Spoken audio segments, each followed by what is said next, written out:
American victims of an Israeli-based crime, a phony lottery scam targeting elderly people here in the United States. 11 people are in custody. Here's how they were caught. Hidden cameras set up by Israeli police working with the FBI. They say the suspects pretended to be from lottery sweepstakes companies. They would call people in this country, convincing them to send thousands of dollars in taxes and fees so they could receive their winnings, which never arrived. Rena Nynan is following the story from our Jerusalem bureau. Pretty interesting bust here, Rena.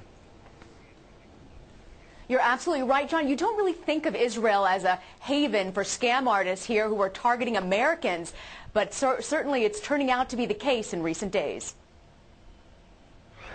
Oh my gosh, I have you listed here as having won $500,000. It's called the Nigerian sting, except it was done from Israel.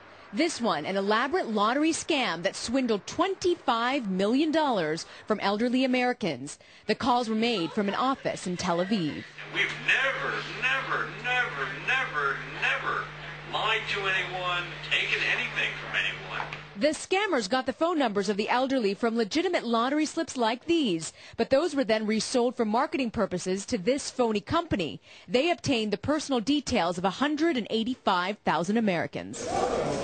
The suspects, most in their 20s, if convicted in the U.S., could face decades in prison. The FBI, working closely with Israeli authorities, planted hidden cameras that helped bust the operation. The U.S. wants the suspects extradited. And Israeli officials here really credit the teamwork between U.S. officials and people here on the ground for cracking this entire case. And they say whatever decisions the courts make in the coming weeks will be very important because they believe that scam artists will be watching to see if they get away with this. John? Rena Nynan live in Jerusalem. Thank you, Rena.